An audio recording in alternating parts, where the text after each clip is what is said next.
The idea behind the relaunch of Tambour was we need to put as much effort into our entry level as we do on our 500,000, 1 million euro pieces, even the unique pieces that we make, and everything is on the same plane. My name is Jean Arnaud. I run Louis Vuitton watches for almost 2 years now, and it's been really a tremendous adventure, but my baby is the product. I'm really focused on that, a collector at heart before anything, and trying to transmit that into the Louis Vuitton collections, specifically starting with this one. The idea behind this was to go and dive deep into the details of the watch. Obviously, it's an integrated steel sports watch, nothing new in the industry. Many players have done it, but it took us more than 2 years to actually develop, make this watch entirely. And if we were going to make an integrated steel sports watch, I think we had to do it right. And the comfort for us was paramount. So the design principles of this actually stemmed from the tambour. So no surprise there. We are lucky to have an icon in the watch industry that's over 20 years old now. We stuck true to the design from the very beginning, but there was one glaring defect over the years that was never addressed. Its thickness. So the first goal for us was to really thin down the tambour and still keep its core essence, that sort of drum shape with that very gentle curve on the case and a completely round shape when you have it on the wrist. So we went from 13, 14 millimeters to around 8 millimeters, and we've put halfway across the case an inflection point. So once the case actually sits on your wrist, half of it sinks into your wrist, and so you have the impression of actually having 5 to 6 millimeters protruding out of your wrist rather than 8. It has superluminova on the dial. The dial has indices and hands which are white gold. And the idea behind that was to really build a sort of three-dimensional and architectural dial around it, which stems from various different details we've taken from our high watchmaking collection, our historical collections, and making something completely new. The bracelet was a super important part for us, specifically the first 5 links. There were many tests and different prototypes that were made to ensure that the difference in width of the bracelet from start to finish of these 5 links was gradient in the perfect way. We had options of doing it gradient, like let's say with a circle finish, or we could do it with straight lines across all of these different links. We decided to go with the curved finish instead. The result is only 0.1 millimeter difference, but it just makes that much difference on the bracelet itself. So technical specs. It's a completely new movement, 4 millimeters in thickness, 4 Hz frequency, 50 hours of power reserve, chronometer certified, and 50 meters of water resistance.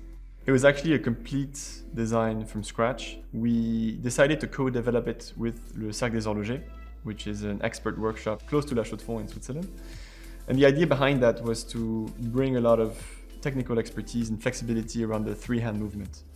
La Fabrique du Temps is known for its complications. We do super high-end stuff like minute repeaters, Jacquemart complications and everything, but we've never actually done a 3-hand movement. So it was really a sort of learning curve with Le Cercle des Horlogers, where we would bring some of our technical expertise, some of their technical expertise to make the most robust movement possible.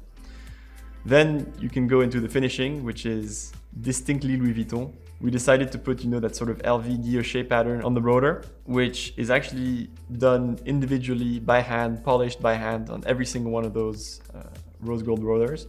And that sort of grained finish, which is unique to us. And we wanted that sort of modern take, but still timeless. The last thing that was super important for us was to finish the movement inside and out. And so even the parts that people will not see, specifically the back and even the small components, you have some black polishing, you have some angling, you have some perlage all around there. And if we were going to position a watch at that price, we had to be uncompromising with all the different details. And the idea for us was to not only make it robust, but also make it very beautiful inside and out for the watchmaker that's going to open it in 10, 15 years to service it. And for the first time in history, we will have the Geneva Observatory chronometer certification, which is the same ISO standard as the COSC certification. But because we have strong ties with the Geneva Seal Observatory, we decided to go and stay within the Geneva area and really certify a movement with the Geneva Observatory. So all of our movements will be entirely chronometer certified and get this added power reserve of 50 hours. This is a full collection. So there are 2 versions in steel and 5 versions in total. The steel version will have a gray dial and a blue dial. And one thing specifically on the blue dial, which is quite surprising, is the different finishes on the dial, which bring that sort of gradient finish, but the dial is actually the exact same color. Then you have a 2-tone version, rose gold and steel, and then 2 full gold versions in yellow gold and rose gold respectively. My favorite one is actually the blue. It's kind of my favorite color. And honestly, I'll be perfectly transparent. We didn't expect it to have that sort of gradient finish when we first did the drawings.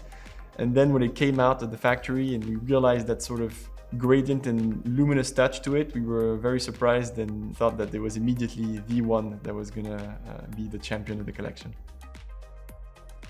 This is the start of many different collections that are gonna start coming out in the future, and a sort of recalibration of all of our collections. We're not going to produce a whole lot of those. The idea is that it's going to be for the select few. Our goal is not to put a watch on the wrist of everybody, but it's to put a watch on the wrist of the discerned collector that understands the amount of effort and the amount of work we've put into our movements, our cases, our bracelet, and really try to build that as a sort of niche collection that slowly grows over time.